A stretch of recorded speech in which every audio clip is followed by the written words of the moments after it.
got to let yourself process the pain, okay? Pain itself is just a warning sign. It's that something needs to be corrected. It isn't to be repressed or snipped away in any sense.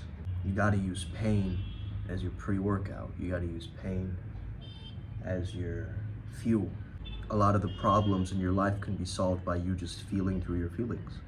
It's actually a lot simpler than it seems. So what do I want to talk about in this video today? I'm a positive psychologist. I have a background in applied positive psychology. I'm a master's in applied positive psychology as well as coaching psychology. I have a background of information when it comes down to flow state, as well as I've been diving into spirituality for a while. My father is a complete Buddhist. He's on the Vajrayana path, training with an actual, Vajra master. He runs meditation retreats and things like this. He's originally a psychologist, and my mom's also a doctor, so I have a little bit of that health background, that helps me to see things from a very healing perspective. A lot of people ask me about when does optimism become too much, right? When it become toxic or when it becomes ridiculous. I think there's way too much stuff online downplaying optimism, right? Whereas optimism is simply responding to the different adversities or struggles or negative things in your life from a confidence and a competence, from a sense of, hey, I'm comfortable with this, I'm level-headed with this, I'm not gonna react or overreact with this little situation. I'm gonna actually see and combine the positive with the real, with the neutral, right? Is uninformed pessimism, which starts to create its own storyline. You see, the main thing you got to be focusing on is your narrative. What is the story that you're constantly creating with your thoughts, words, actions? What is the story? What is the storyline? What does it mean about you and your identity? What does it mean about the situation that you're in? What does that mean to you? It's all in the meaning, right? It's all in the interpretation. So, one person's optimism can oftentimes trigger you, especially if it's pushed away, right? Especially if it's like, oh, whatever. I don't want to think about that. Or just be positive, just push through it. Just power through it. Power through it. I think people who have difficulty in expressing themselves, it sometimes comes across as off-putting or not accurate, to the reality that is being portrayed. However, you got to understand that to be optimistic is actually your survival. It's based on, just like your negativity is based on your survival, your optimism is also based on survival, right? Because to be more optimistic, you're going to see more possibilities, more opportunities, more access to different places and venues, or access to different kinds of people that will open the door for greater things to start happening, right? But a lot of the times we downplay ourselves, or we're still playing too small, or holding ourselves back, right? I got this from AZD yesterday, where he called me a genius, which is a very big compliment coming from a man of his caliber. And I'm very grateful that he said that, because I understand that there's still something within me not like fully expressing itself, right? It's like there's a part of me that finds it difficult to speak to humans, okay?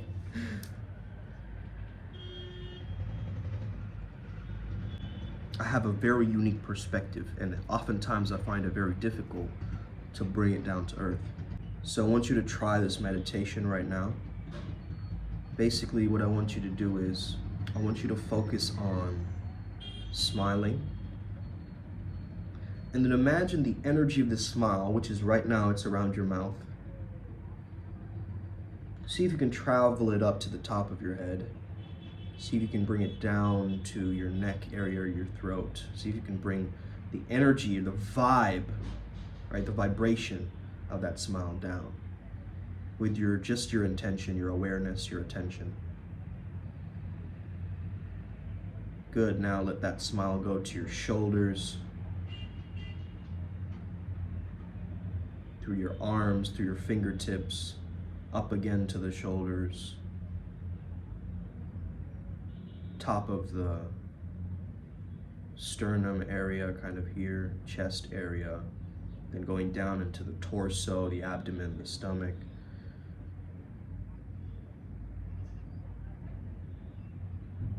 Then going through into your lower back and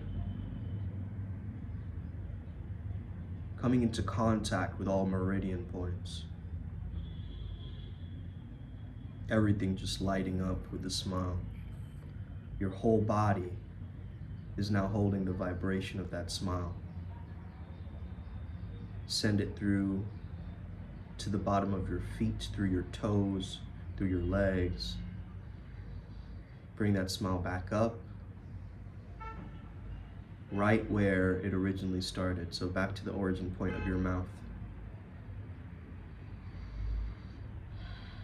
So we've just used our smile to cleanse our entire organs and entire body, right? Or the energy of it, the frequency behind it, right? The energy of the smile, which is a lightness, a possibility, an upwards motion, which is building energy, growth, rather than feeling bad, feeling down, feeling like it's not possible, feeling powerless, feeling uncertain of yourself, feeling doubtful, feeling, right? All of these other emotions, notice that they're going down, slowly down. That's why our face might seem glum or down times, where we hold that pout on our faces. A lot of people say that resting bitch face, right? I know a lot of people who tell me this. It's just good to have a slight smile at certain moments, just because it's gonna make you feel lighter. It's gonna make you feel a lot more confident. It's gonna make you feel in that positive energy again. Just a slight smile, right? It's so simple, but it's so potent. I hope you enjoyed this kind of smile meditation, and I hope that it helps you today on your process in your own journey. Wherever you are in the world tuning in right now, I find it so cool that there's so many people from, so many parts of the world watching, mostly US and India, but there are other parts as well, which sometimes surprise me. So there's a difference between anticipation and delusional optimism, okay? Anticipation is waiting for something to happen. That feeling of uncertainty could be even a bad feeling, like, oh no, there might be danger, or there might be a threat, or there might be a situation where I might lose something. Instead, what you're amplifying within you is that feeling of, I've got this. I've always got this since day one. I know what I'm about. I know what I'm doing, right? So instead, it's like a feeling of, I know myself and I know my path. And nobody else can decide that for me. Nobody else can be like, oh, that's wrong, and you shouldn't do that, and you're not a genius in that, and you're not an expert in that, and you can't do that. Just shut up. Don't do what you're doing. Don't do what fills your soul up with light, right? Don't share. Just censor yourself completely. Just fit in with the rest of society. Just be normal like everybody else, You don't have to do your own thing. If you keep hearing this over and over again, you start to answer, that's the thing, right? People with unprocessed emotions, people who can't speak like this on a camera. That's the thing, right? We want to express ourselves. We want to say so much, but there's this part of us that's like, oh, what if they judge me though? But what if, I don't know, I feel like I'm gonna be called out for saying that or doing that, or maybe that might be a little bit politically incorrect, what I said there. Or maybe, perhaps, you're walking on eggshells trying to pretend to be somebody when you can just open your heart and speak from your core, from all of your chakras coming together to communicate. How do you communicate from the solar plexus? Let's go go take some action. I'm gonna take so much massive action today that it's gonna absolutely shift the axis of my beingness. How do you do it from the heart? I'm gonna love so much today and keep my heart so open to every single experience and appreciate the beauty in everything that I can see. How do you do it from the sacral? How do I find and tap into that sense of creativity and playfulness in this? How can I tap into that? How can I optimize that feeling of sensuality, feeling sexy in my own self, within my own body, maybe slowing down my speech, right? What about groundedness?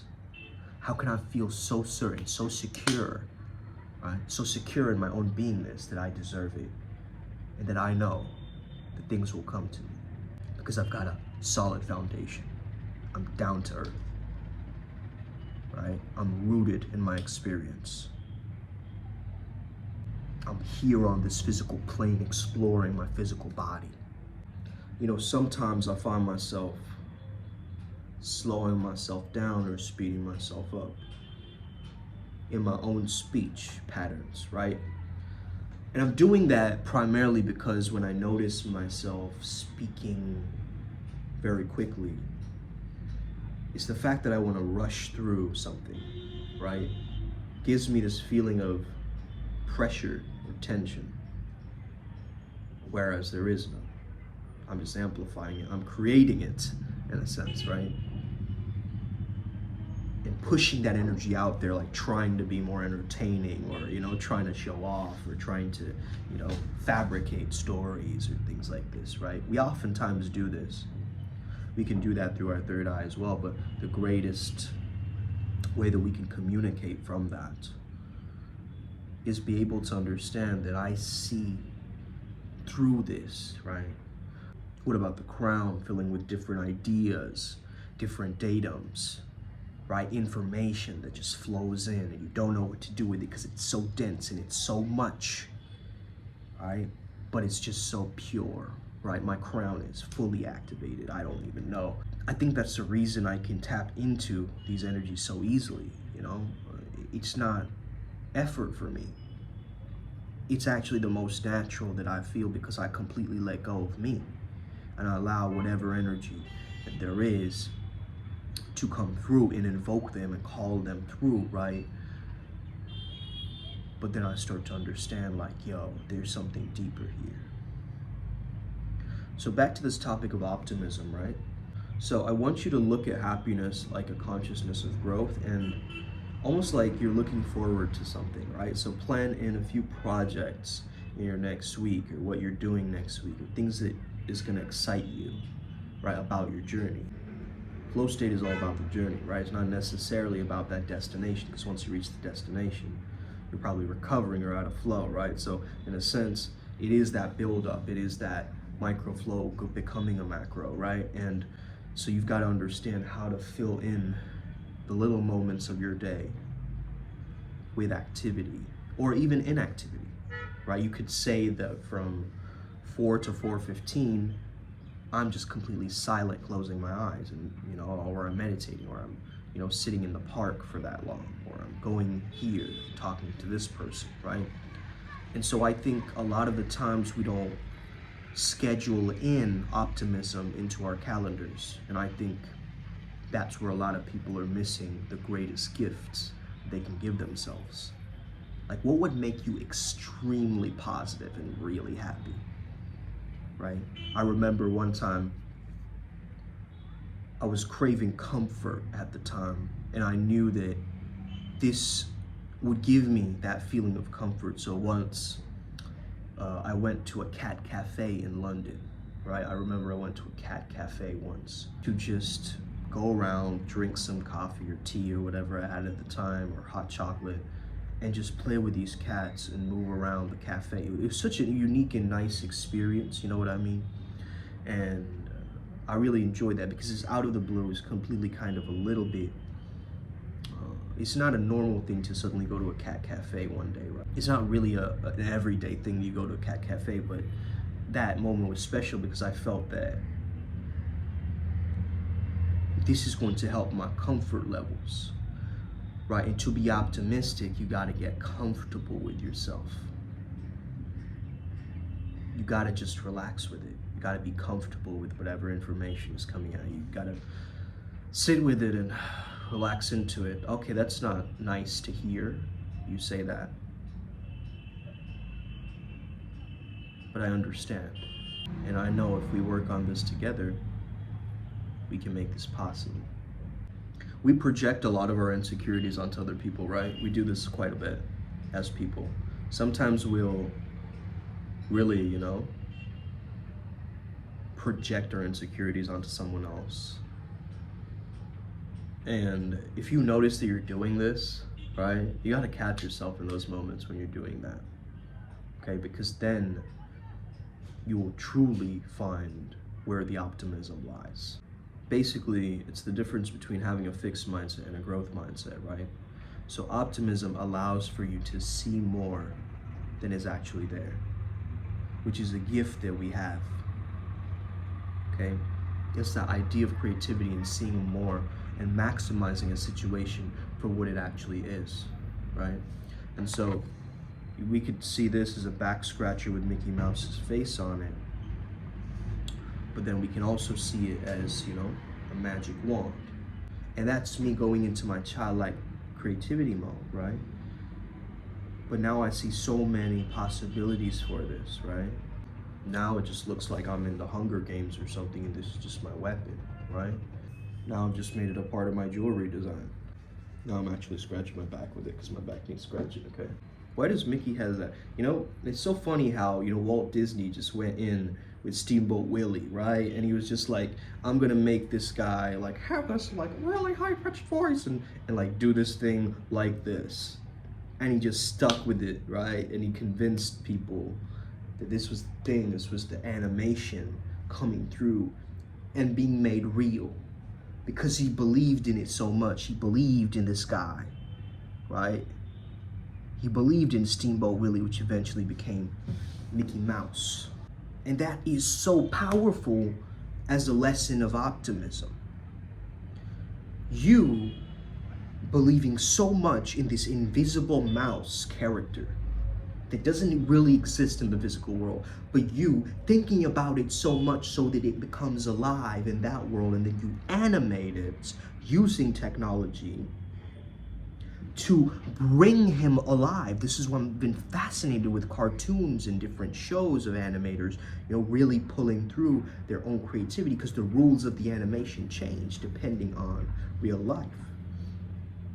Right? Have you seen some of these anime fight sequences, guys? They're incredible. And really, there's so much depth and richness and complexity with optimism. But since we're survival-based creatures, we're just looking at optimism to help us survive.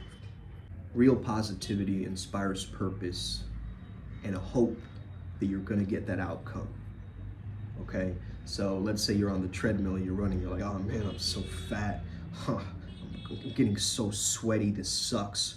Can't believe I'm doing this. Where's your level of productivity then? Dude, you're using negative reinforcement. You're gonna fizzle yourself out. You're only gonna do it for probably 5 minutes or something, right? And then get off. But what if you're running and you're like, yo, I'm gonna have the sickest six-pack when I get through this, man. Oh my gosh, my body's gonna be absolutely so phenomenal and attractive. I can't believe it. I'm running after my goals. Actually, I see my goal right there and I'm running right towards it, the finish line. Oh, is there a cheetah running next to me? That's dope, right? That optimism is getting you to change your frequency, change your feeling, to create more potential and opportunity to raise your endurance and stamina in that action. I gave you that example because I understand that you think I'm done, right? I can't move anymore. And then you do another repetition or another set and you realize, wait a minute, I could do it. But why did my mind say stop? Because it's scared, because it's in that pocket of uncertainty, because there's doubt creeping in, right? But sometimes we got to be pushed to our edge a little bit in order to fully expand and grow in this thing, right? So just to have delusional optimism in the beginning to get the ball rolling is great. You got to do it. You got to be more positive and embrace the situations of positivity, because, so I've told some of you guys this before, a lot of my clients know this, is the positivity ratio. 3 positive thoughts are equal to 1 negative thought. So negative thinking is a lot more powerful than positive thinking because it is associated with that baseline survival, right? And so we need a lot more positivity than we think we do to override the system, to get to that equilibrium within ourselves where we feel good, right? So not a fake positivity, of course not, but like a genuine feeling of appreciation, gratitude, openness, warmth, right? Not judging yourself, but staying open, staying relaxed, staying, optimized and inspired by people. And, I see people and I'm so inspired by them, I go, yo, how have they been able to put that together or do that like that? Or even say those things in that particular way? And how can that person do that and gain so much access? And how can this person get away with this thing? And how can they do it like that, right? I get inspired, man. That's the thing. A lot of us are tired because we are not inspired. Ooh, listen to that again. We are tired because we are not inspired. Okay? I think that's going to be my quote today. Feel fatigued because we do not believe. Okay? And if you believe, you're truly, truly tapping into that inspiration, which means what? To be breathed into through a God. Enthusiasm, to be possessed by theos. Okay? Or a deity. That is what we need. So if you're feeling a little bit uncertain and you want to feel more enthusiastic, you gotta really love that topic. I love talking about this topic so I can go on for this long. See? So that's what you gotta find for yourself today. And just understand the main difference, right? Between fake, toxic, positive. I would say it's not even toxic, right? That word toxic is just a buzzword that we throw around nowadays. I think it's wounded positivity, right? It's positivity that bypasses, that downplays our own greatness, right, and our own potential. It downplays it. It's sort of like, just be positive, right? Oh, that's great, but how do I do that? All right, you're telling me to do. It's like when you go to school, they tell you, just concentrate, just focus better, but they never teach you how to do it. Right? Even your tutors don't know how to do it. Like, they just teach you the math or the subject they've been taught, right? But actually learning and sitting down and knowing how to focus, right? I think teachers should come with that toolkit, or at least an understanding of how they can focus, of how they can be more mindful as they're learning, of what is the most exciting way of learning for them. Like, some people are just audiovisual learners, and so getting them to write an exam is not necessarily going to be the best way that they, memorize or apply that learning data. Okay?